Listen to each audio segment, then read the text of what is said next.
Okay friends, जैसा कि जब हम न्यूरॉन पढ़ रहे थे, जब न्यूरॉन्स में हमने देखा था कि उसके टाइप्स होते हैं।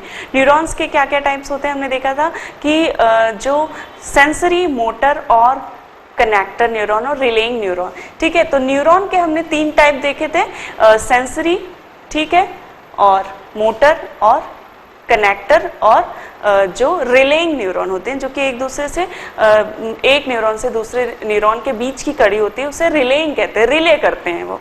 ठीक है, जैसे रिले की जो रेस होती है उसमें क्या होता है कि एक आदमी दूसरे आदमी को जो है जो भी गेम है वो उससे क्या करता है, हैंड ओवर करता है, फिर दूसरा तीसरे को हैंड ओवर करता है, तीसरा चौथे को जो है हैंड ओवर करता है, और इसलिए इसको रिलेइंग रेस कहते हैं, रिले रेस कहते हैं।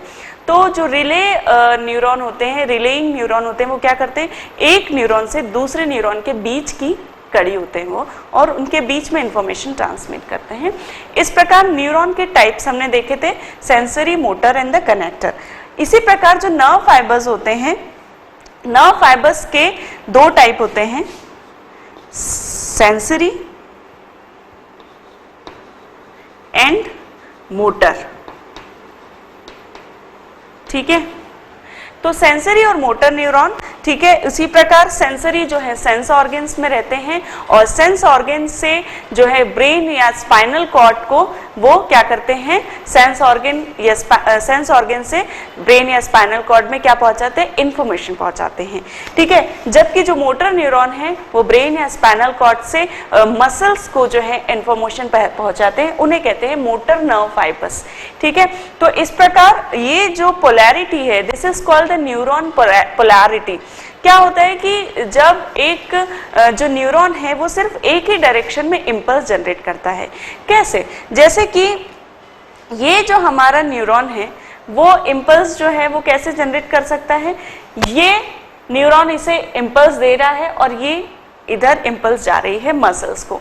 ठीक है, तो ये जो है किस दिशा में जा रहा है, इस दिशा में। ठीक है, इस दिशा में जो है इंपल्स जा रही है। तो एक न्यूरॉन हमेशा एक ही डायरेक्शन में इंपल्स को पहुंचाता है। ठीक है, और उस न्यूरॉन्स को जो है उसे न्यूरॉन की पोलैरिटी कहते हैं। तो जो सेंसरी न्यूरॉन है वो हमेशा क्या करते हैं, सेंसरी नर्व फाइबर्स जो है वो क्या करते हैं, हमेशा सेंस ऑर्गन से ब्रेन को या स्पाइनल कॉर्ड को सिग्नल्स पहुंचाते हैं, जबकि मोटर न्यूरॉन ब्रेन और स्पाइनल कॉर्ड से जो है सिग्नल पहुंचाते हैं मसल्स को। तो ये हो गया टाइप्स जो है न्यूरॉन की, जो पोलैरिटी है वो हमने देखी।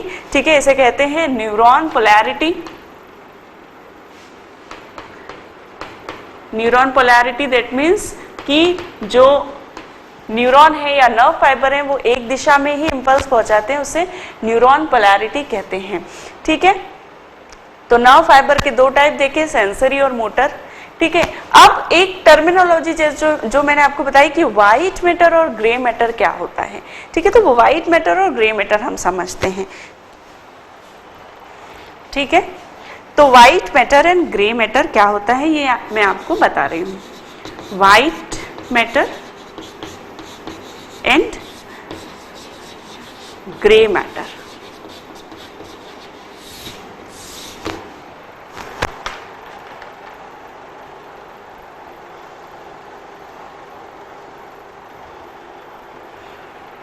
ठीक है, तो क्या होता है कि ब्रेन और स्पाइनल कॉर्ड जो रहते हैं उसमें कुछ एरिया जो रहता है वो व्हाइट कलर का दिखता है जब हम उसे देखते हैं। ठीक है, स्पाइनल कॉर्ड को भी यदि हम देखते हैं या ब्रेन के भी किसी एरिया को जब हम देखते हैं तो कुछ पार्ट हमें व्हाइट कलर का दिखता है और कुछ पार्ट ग्रे कलर का दिखता है।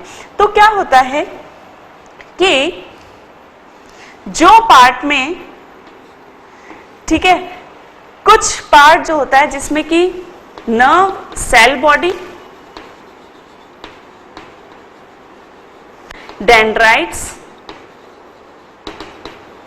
और प्रॉक्सिमल पार्ट ऑफ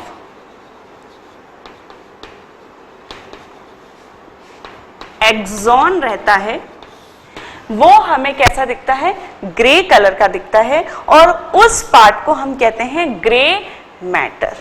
ठीक है, तो नर्व सेल बॉडी, डेंड्राइट्स और proximal part of neuron, that means इतना पार्ट इतना पार्ट जिस एरिया में रहता है वो हमें ग्रे कलर का दिखता है और उसे हम कहते हैं ग्रे मैटर, जबकि कुछ भाग व्हाइट कलर का दिखता है और उसमें क्या होता है, मेड्यूलेटेड नर्व फाइबर रहते हैं और वो हमें दिखता है व्हाइट कलर का, और इसलिए उसे हम कहते हैं व्हाइट मैटर। दैट मीन्स इतना पार्ट जिसमें होता है, इतना पार्ट जो होता है वहां पे जो है वो हमें व्हाइट कलर का दिखता है, जिसमें कि मेड्यूलेटेड नर्व फाइबर्स रहते हैं और वो व्हाइट कलर का दिखता है और इसलिए उसे हम कहते हैं व्हाइट मैटर। ठीक है, तो इस प्रकार जो है ये दो एरिया होते हैं स्पाइनल कॉर्ड में और ब्रेन में, जिसे कि व्हाइट मैटर और ग्रे मैटर कहा जाता है। तो हमेशा याद रखिए कि ग्रे मैटर में नर्व सेल बॉडी, डेंड्राइट्स और प्रॉक्सिमल पार्ट ऑफ एक्सॉन रहता है, जबकि व्हाइट मैटर में मेड्यूलेटेड नर्व फाइबर्स रहते हैं। ठीक है, अभी हमने यहाँ पे देखा भी था कि जो माइलिनेटेड नर्व फाइबर्स होते हैं वो कहाँ मिलते हैं, white matter of brain and spinal cord and cranial and spinal nerves, ये हमने देखा था। तो ये जो व्हाइट मैटर होता है ब्रेन एंड स्पाइनल कॉर्ड का, सेंट्रल नर्वस सिस्टम का, that is made up of medullated nerve fibres. ठीक है, अच्छा ठीक है। अब जब फाइबर्स में जो हमने न्यूरीलेमा पढ़ी थी, ठीक है, तो जो न्यूरीलेमा होती है वो सेंट्रल नर्वस सिस्टम के जो फाइबर्स होते हैं उसमें न्यूरीलेमा नहीं होती। ठीक है,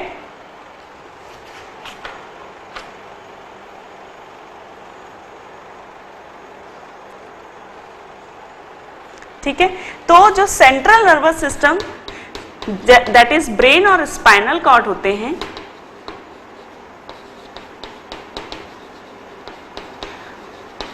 क्या होते हैं, वो मेड्यूलेटेड तो होते हैं। ठीक है, मेड्यूलेटेड होते हैं मतलब कि माइलिन शीथ तो उसमें होती है, लेकिन उसमें जो है न्यूरीलेमा नहीं होती। और ये जो न्यूरीलेमा है ये इसकी क्या क्वालिटी है कि जब यदि किसी नर्व में इंजरी हो जाती है तो ये न्यूरीलेमा रीजनरेट हो सकती है और उस इंजरी को हील करने में, जो नर्व को इंजरी हो गई है उसे हील करने में ये न्यूरीलेमा हेल्प करती है। लेकिन चूंकि ब्रेन और स्पाइनल कॉर्ड में न्यूरीलेमा नहीं होती तो उनकी जो हीलिंग है वो पॉसिबल नहीं हो पाती, और इसलिए जो हीलिंग है ब्रेन और स्पाइनल कॉर्ड की, यदि नर्व डैमेज हुई है, नर्व फाइबर्स डैमेज हुई है तो उसकी हीलिंग बहुत मुश्किल होती है। ठीक है, तो न्यूरीलेमा नहीं होती ब्रेन और स्पाइनल कॉर्ड के नर्व फाइबर्स में, ये फैक्ट आप याद रखिए। अच्छा, लेकिन यदि न्यूरीलेमा नहीं होती तो इसकी बजाय क्या होता है, इसकी बजाय पैक्ड सेल्स होती हैं, ठीक है, न्यूरोग्लिया सेल्स होती हैं जो कि इन नर्व फाइबर्स को कवर करके रखती हैं और वो क्या करती हैं, इंसुलेशन का काम करती हैं और साथ ही उसको इंजरी से भी बचाती हैं।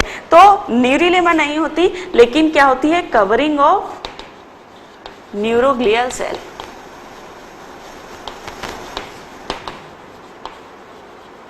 ठीक है, तो ये जो है कवरिंग होती है, जो सेंट्रल नर्वस सिस्टम है ब्रेन और स्पाइनल कॉर्ड उसमें न्यूरीलेमा नहीं होती और उसकी जगह न्यूरोग्लिया सेल की कवरिंग होती है। ठीक, तो ये हमने पढ़ लिया है nerve fibres. Finally now we will go to the nerves. Nerves कैसे बनती हैं वो अब हम देखेंगे। ठीक है, तो नर्व फाइबर्स के बाद हम पढ़ रहे हैं नर्व्स। नर्व्स कैसे बनती हैं, ठीक है, तो नर्व्स जो है various bundles of nerve fibres जो रहते हैं वो मिलके क्या बनाते हैं, नर्व्स बनाते हैं। ठीक है, यदि हम किसी नर्व का यदि काट के देखेंगे, ट्रांसफर सेक्शन यदि हम देखेंगे तो हमें कैसी दिखती है वो हम यहाँ पर देखते हैं। ठीक है,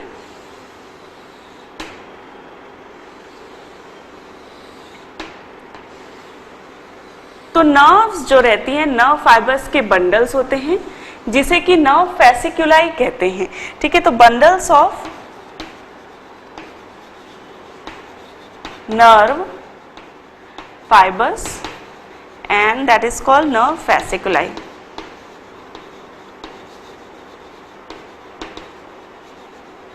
ठीक, अब ये यदि फैसिकुलाई का नर्व बंडल यदि हम नर्व को कट करके देखेंगे, टीएस सेक्शन देखेंगे, ट्रांसफर सेक्शन यदि हम देखेंगे तो हमें क्या मिलेगा, तो हमें क्या मिलेगा, इस प्रकार से बंडल्स होते हैं। ठीक है, जैसे आप मसल्स देखते हैं उसमें क्या होता है, मसल्स में मसल फाइबर्स जो है वो बंडल्स में रहते हैं। उसी प्रकार देखिए नर्व्स भी जो है नर्व फाइबर्स के बंडल्स के रूप में रहती है। ठीक ठीक,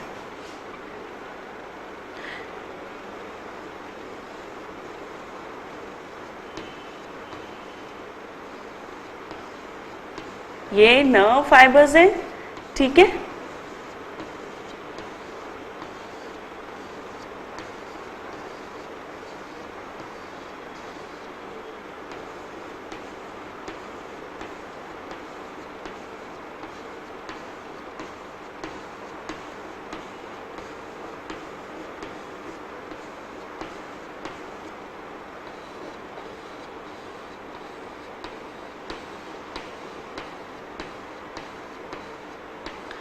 ये जो है नर्व फाइबर्स के एक्सिस हमें दिख रही है।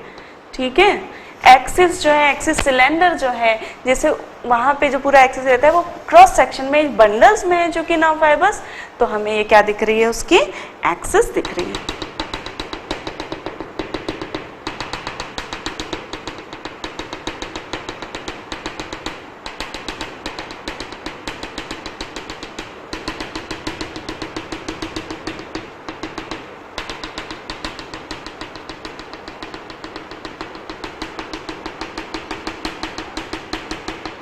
ओके, तो ये हमने इसका बना दिया साइटोप्लाज्म।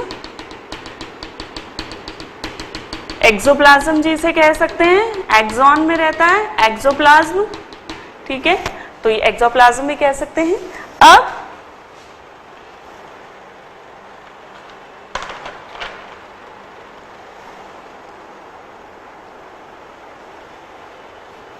ठीक है, अब ये जो आउटर कवरिंग है,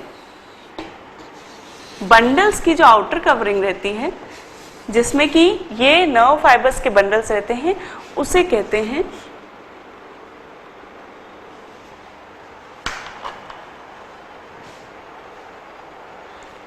ठीक है, तो उसे कहते हैं एपिन्यूरियम। ठीक है, अंदर की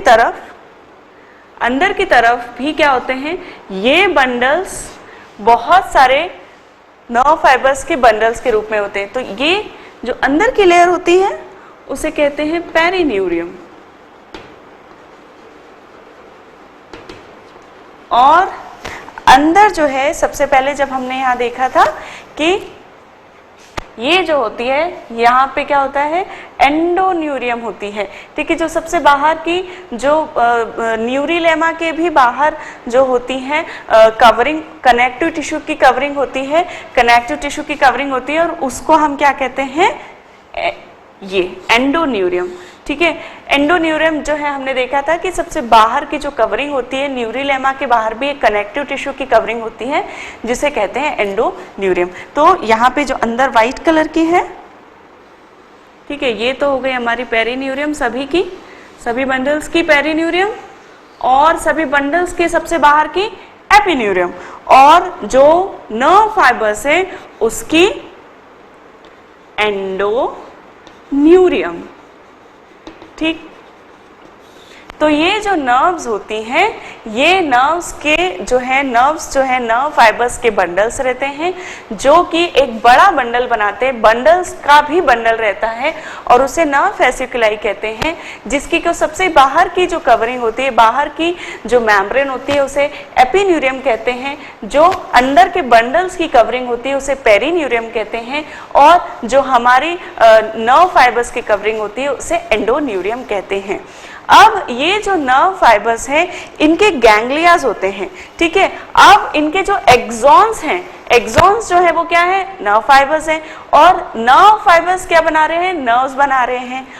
तो इन एक्सॉन्स की सेल बॉडीज भी होगी।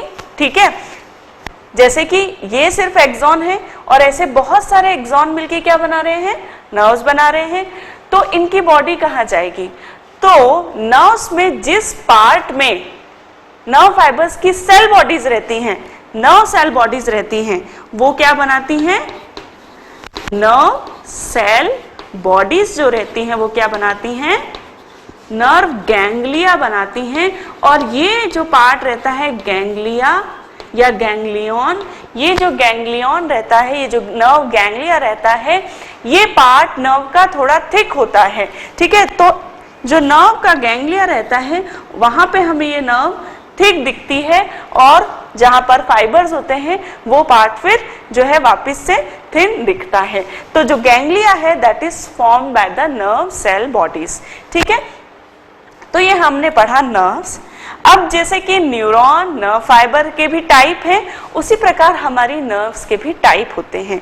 तो हमारी नर्व्स जो होती हैं वो सेंसरी हो सकती हैं, सेंसरी जो कि सेंस ऑर्गन्स में मिलती है, जैसे कि ऑल्फैक्टरी। तो जो ऑल्फैक्टरी नर्व है वो हमें स्मेल करने में हेल्प करती है, और जो है नोज से हमें स्मेल करने में हेल्प करती है। तो it is a kind of a sensory nerve जो कि सेंस ऑर्गन्स में रहती हैं और वहां से सेंस को ब्रेन में लेके जाती हैं, ठीक है। तो सेंसरी नर्व। मोटर नर्व्स, कुछ नर्व मोटर हो सकती हैं, जैसे कि जो हमारी, ठीक है, ऑक्यूलोमोटर नर्व है। Oculomotor nerve is, oculomotor nerves जो होती हैं वो हमारी आईज में होती हैं और आईज के मूवमेंट में हेल्प करती है। आईज की जो मसल्स होती हैं, ऑप्टिक मसल्स जो होती हैं, उनमें इसकी जो है क्या होती है, सप्लाई होती है, और ये ब्रेन से उन मसल्स को जो है इंफॉर्मेशन लेके आती है और उसे बोलती है कि भाई हमें यहाँ मूव करे आईज या इधर मूव करे। तो that movement is due to the oculomotor nerve, और that is the kind of a motor nerves जो कि ब्रेन से जो है सिग्नल लेके जाती है मसल्स पे, ठीक। उसके बाद कुछ नर्व्स होती हैं मिक्स्ड नर्व। मिक्स्ड नर्व क्या होती है? मिक्स्ड नर्व दोनों प्रकार के काम करती है, वो सेंसरी भी होती है और वो मोटर नर्व्स भी हो सकती है, इसलिए उन्हें कहते हैं मिक्स्ड नर्व्स, ठीक है।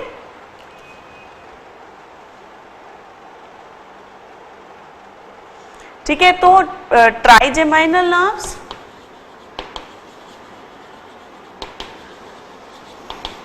Vagus nerve, glossopharyngeal nerve.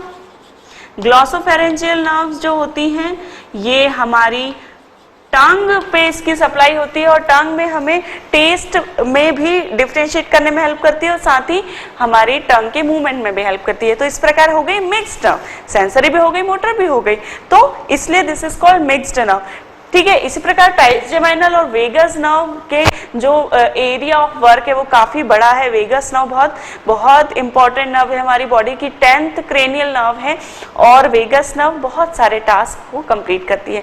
तो इस प्रकार वेगस नर्व, ट्राइजेमाइनल नर्व और glossopharyngeal nerve, these are mixed kind of nerve जो कि दोनों प्रकार के काम करती है, सेंसरी भी और मोटर भी, ठीक। ओके, तो नाउ हम पढ़ चुके हैं न्यूरॉन्स के बारे में, फाइबर्स के बारे में और नर्व्स के बारे में। अब बारी है न्यूरोग्लियल सेल के बारे में पढ़ने की कि वो किस प्रकार की होती है और उनके क्या फंक्शंस होते हैं, ठीक है। तो तब तक आप you can go through this. Okay friends, तो नर्व्स के बाद जो बारी है वो है हमारी न्यूरोग्लियल सेल। न्यूरोग्लियल सेल्स का जो ओरिजिन है और शेप है वो न्यूरॉन्स की जैसा ही होता है लगभग, लेकिन उनके जो काम है वो थोड़े से, they are small size cell और उनके जो फंक्शंस है वो अलग हैं। तो इन्हें पैकिंग सेल और सपोर्टिंग सेल भी कहते हैं, packing cells and supporting cell. Packing cell और सपोर्टिंग सेल्स इसलिए कहते हैं, यूजुअली जो न्यूरोग्लिया सेल है वो ब्रेन और स्पाइनल कॉर्ड में मिलती है। न्यूरोग्लिया सेल पैकिंग सेल भी कहते हैं इन्हें। तो पैकिंग और सपोर्टिंग सेल हैं और ये डिफरेंट टाइप की हो सकती हैं और उनके डिफरेंट फंक्शंस हो सकते हैं। तो जो न्यूरोग्लियल सेल्स हैं वो कितने प्रकार की होती हैं हम देखते हैं। तो सबसे पहले जो होती हैं वो होती हैं एस्ट्रोसाइट्स, दूसरी जो होती हैं वो होती है माइक्रोग्लिया, एक जो होती है वो होती है ओलिगोडेंड्रोसाइट्स,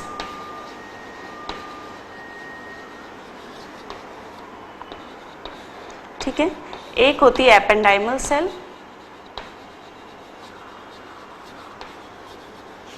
और एक होती है न्यूरोसिक्रीटरी सेल।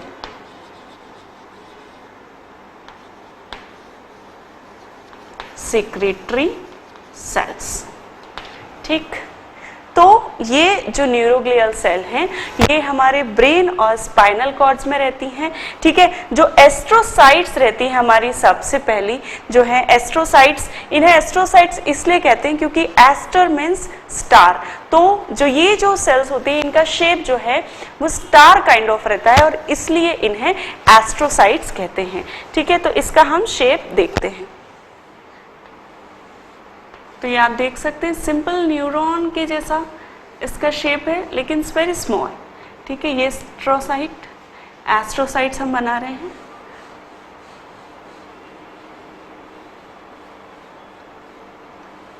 ठीक है,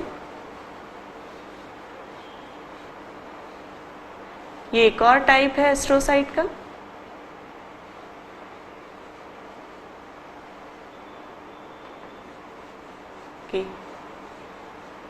कितना सुंदर शेप है, देखिए।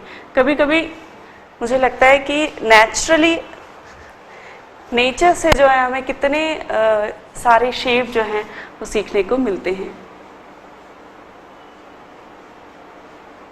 ठीक है। तो ये एक प्रकार की एस्ट्रोसाइट है और ये एक प्रकार की, तो दीज आर एस्ट्रोसाइट्स, ठीक है। एस्ट्रोसाइट्स क्यों कहते हैं इन्हें? Because they are star shaped की होती है, ठीक है।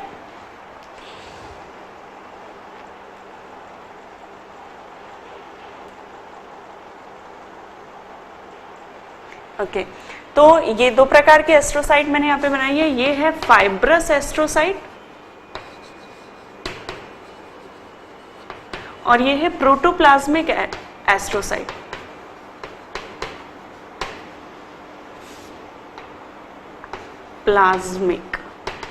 Protoplasmic astrocyte. अब ये जो एस्ट्रोसाइट्स हैं ये क्या करती हैं, जो कि जो हमारे क्या होते हैं, नर्व फाइबर्स होते हैं ब्रेन और स्पाइनल कॉर्ड में, उसके जो बीच का एरिया रहता है नर्व फाइबर्स के, वहां पर पैकिंग रहती है इसकी एस्ट्रोसाइट्स की, और वहां पे ये क्या करती है, नर्व फाइबर्स के आसपास भी जो है पैक कर रखती है, उसको चिपकी हुई रहती है उनसे। और बीच में भी ये जो हमारी न्यूरोग्लियल सेल्स हैं, एस्ट्रोसाइट्स हैं, फाइब्रस एस्ट्रोसाइट्स और प्रोटोप्लाज्मिक एस्ट्रोसाइट, ये क्या करती हैं कि जो दो न्यूरॉन्स होते हैं, दो नर्व फाइबर्स होते हैं, दो न्यूरॉन्स रहते हैं, उनके बीच में जो इम्पल्स होती है उसको इंसुलेट करती है, ठीक है। और क्या होता है कि जो ब्रेन और स्पाइनल कॉर्ड में दो न्यूरॉन्स के बीच में जब इम्पल्स जनरेट होती है, ट्रांसमिट होती है, तो उसके लिए इंसुलेशन का काम करती है हमारी एस्ट्रोसाइट। तो एस्ट्रोसाइट क्या करते हैं, इंसुलेशन का काम करती हैं, ठीक है।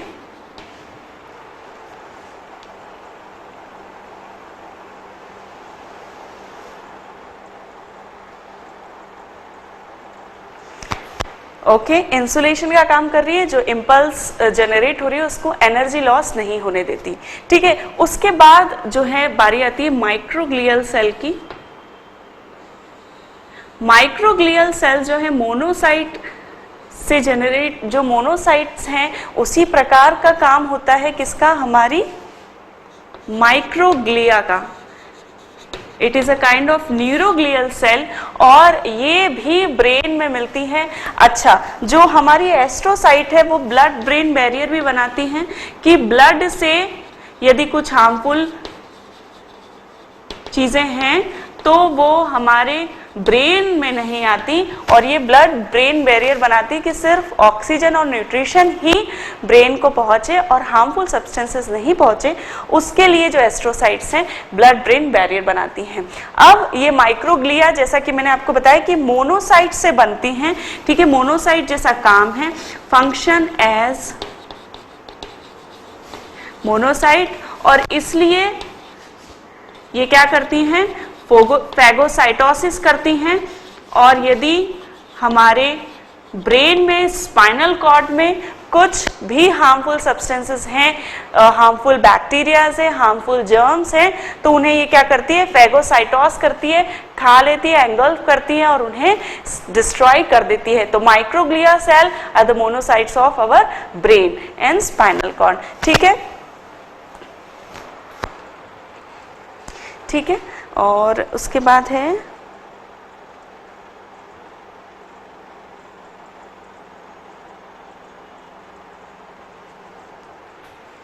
ऑलिगोडेंड्रोसाइट्स। ठीक है, ऑलिगोडेंड्रोसाइट जो है कुछ इस प्रकार का स्ट्रक्चर है उसका। This is called oligodendrocytes. Oligodendrocytes जो हैं इनका भी इम्पॉर्टेंट वर्क है हमारे ब्रेन में। ठीक है, these are the kind of neuroglial cell और पैकिंग एंड सपोर्टिंग सेल। और ऑलिगोडेंड्रोसाइट्स जो हैं, जो हमारे ब्रेन में जो फाइबर्स होते हैं, नर्व फाइबर्स रहते हैं, एक्सॉन्स रहते हैं, उसकी माइलिन शीथ बनाती है ऑलिगोडेंड्रोसाइट्स। ठीक है, it forms the myelin sheath of nerve fibre. ठीक है, तो जो ब्रेन में नर्व फाइबर्स रहते हैं उसकी माइलिन शीथ कौन बनाता है, ऑलिगोडेंड्रोसाइट। क्योंकि हमने देखा था कि न्यूरिलेमा नहीं होती, जो ब्रेन में, हमारे ब्रेन में जो फाइबर्स होते हैं ऑफ कोर्स वो मेडुलेटेड होते हैं, माइलिनेटेड होते हैं, लेकिन उस पे न्यूरिलेमा नहीं होती। अच्छा, न्यूरिलेमा नहीं होती तो हमने देखा था कि न्यूरिलेमा में जो श्वान सेल है वही बनाती है माइलिन शीथ। तो फिर ब्रेन में माइलिन शीथ कौन बनाएगा, तो वो बनाती है ऑलिगोडेंड्रोसाइट्स। ठीक है, जो कि न्यूरोग्लियल सेल हैं और वो ब्रेन के जो फाइबर्स होते हैं उसकी माइलिन शीथ को फॉर्म करती है। साथ ही यदि ब्रेन में जो यदि नर्व फाइबर्स को इंजरी होती है तो ऑलिगोडेंड्रोसाइट्स हीलिंग में भी हेल्प करती है। Sheath fibre and helps in healing. ठीक है, इसके बाद हमारी आई एपेंडाइमल सेल्स। ठीक है, एपेंडाइमल सेल्स जो हैं, एपेंडाइमल सेल्स एक प्रकार की सीलिएटेड एपिथेलियम है। ठीक है,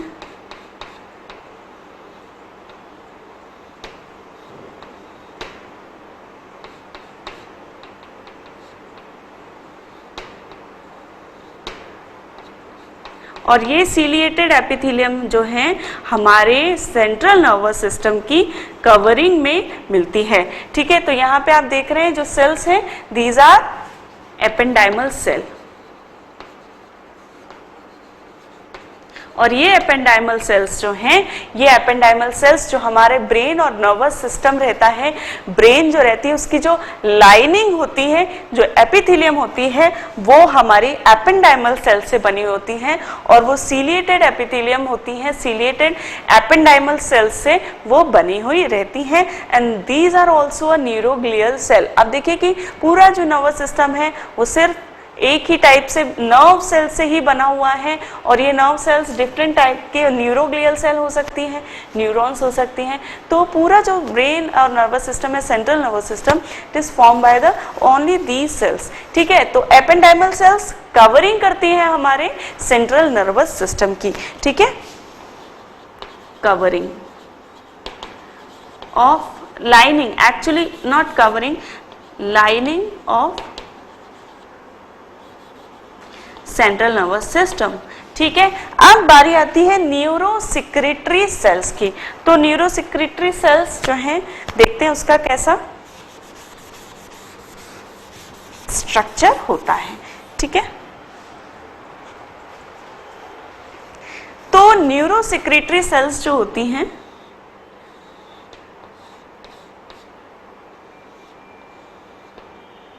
ये भी न्यूरोग्लियल सेल है।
ठीक है, तो ये जो हमारी क्या है, नर्व्स हैं, सॉरी ये जो है हमारी सिक्रीटरी सेल्स हैं, और सिक्रीटरी सेल्स में ये सिक्रीटरी सेल्स के एक्सॉन्स हैं, ठीक है, ये सेल बॉडी है और ये डेंड्रॉन्स हैं, ठीक है। डेंड्रॉन से इसको एफरेंट इंपल्सेस आ रही हैं, और एफरेंट इंपल्सेस जो हैं उसके कारण क्या होता है कि जब ये सिक्रीशन करती हैं, ये क्या करती हैं, कुछ केमिकल सिक्रीट करती हैं, ठीक है। ये जो न्यूरो सिक्रीटरी सेल्स होती हैं ब्रेन के हाइपोथैलेमस में मिलती हैं, ठीक है, और ये हाइपोथैलेमस में रह के क्या करती है, न्यूरो सिक्रीटरी सेल, ये हाइपोथैलेमस में रहती है जब इसे एफरेंट इंपल्सेस जनरेट होती हैं और ये हार्मोन्स सिक्रीट करती हैं, तो ये हार्मोन्स जो हैं वो क्या कर देती हैं, इसकी जो एंड प्लेट होती हैं, इसकी जो एक्सॉन्स होते हैं, इसकी जो एक्सॉन्स रहते हैं, उसकी जो एंड प्लेट होती है, वो एंड प्लेट जो होती है वो सर्कुलेशन से जुड़ी हुई रहती है, ब्लड सर्कुलेशन से, ठीक है, this is the blood circulation. और ये क्या कर देती हैं कि एंड प्लेट के थ्रू जो भी हार्मोन इन्होंने सिक्रीट किया है वो सर्कुलेशन में ये रिलीज कर देती हैं, और इस प्रकार सर्कुलेशन से जो है हार्मोन जहां पर उसे काम करना होता है वहां पे पहुंच जाता है। यूजुअली जो हाइपोथैलेमस के हार्मोन्स होते हैं वो पिट्यूटरी ग्लैंड पे इफेक्ट करते हैं और उसे दूसरे वेरियस हार्मोन रिलीज करने के लिए स्टिमुलेट करते हैं, ठीक है। तो ये हो गई न्यूरो सिक्रीटरी सेल, जिसमें कि जब इंपल्स जनरेट होती हैं तो उसके जो एक्सॉन्स होते हैं उसकी एंड प्लेट जो है वो सर्कुलेशन से जुड़ी हुई रहती है, और वहां पे ये हार्मोन को सिक्रीट करके सर्कुलेशन में उसे रिलीज कर देती है, ठीक है। तो ये हो गई हमारी न्यूरो सिक्रीटरी सेल, जो कि एक न्यूरोग्लियल सेल है, और ये हार्मोन रिलीज का काम करती है हाइपोथैलेमस में। ये सिक्रीटरी सेल्स जो हैं ये कहाँ रहती हैं, हाइपोथैलेमस। हाइपोथैलेमस एक बहुत ही इंपॉर्टेंट ग्लैंड है हमारी बॉडी की, और ये जो न्यूरो सिक्रीटरी सेल है ये हमारे हाइपोथैलेमस में रहती है, ठीक। तो ये हमारे आज नर्वस टिश्यूज जो है वो आज हमने सारे पढ़ लिए हैं, ठीक है। न्यूरॉन पढ़ा, नर्व फाइबर पढ़े, नर्व्स पढ़े, और उसके बाद हमने पढ़ी न्यूरोग्लियल सेल। न्यूरोग्लियल सेल में डिफरेंट टाइप की सेल्स पढ़ी और उनके फंक्शंस पढ़े। एस्ट्रोसाइट्स, जिसमें कि फाइब्रस और जो है प्रोटोप्लाज्मिक एस्ट्रोसाइट्स रहती हैं, जो कि पैकिंग का काम करती हैं, सपोर्टिंग का काम करती हैं और इंसुलेशन का काम करती हैं और ब्लड ब्रेन बैरियर बनाती हैं। माइक्रोग्लियल सेल फैगोसाइटोसिस करती हैं और हार्मफुल जर्म्स को एनगल्फ करती हैं। ओलिगोडेंड्रोसाइट्स जो है माइलिन शीथ बनाती हैं सेंट्रल नर्वस सिस्टम के फाइबर्स की, ठीक। एपेंडाइमल सेल्स जो लाइनिंग होती है सेंट्रल नर्वस सिस्टम की वो बनती है एपेंडाइमल सेल्स के। न्यूरो सिक्रीटरी सेल्स जो होती हैं वो हाइपोथैलेमस में मिलती हैं और वो हार्मोन रिलीज करती है जो कि एक्सॉन्स की एंड प्लेट्स के थ्रू डायरेक्ट सर्कुलेशन में मिल जाता है, ठीक। तो आज हमने ये पढ़े हैं सारे नर्वस टिश्यूज। अब हम देखेंगे आगे कि फंक्शंस क्या होता है नर्वस सिस्टम का। तब तक कि आप ये सारे जो हमने टिश्यूज पढ़े हैं आप इसको रिवाइज कीजिए और सारे डायग्राम्स जो हैं वो बना कर देखिए।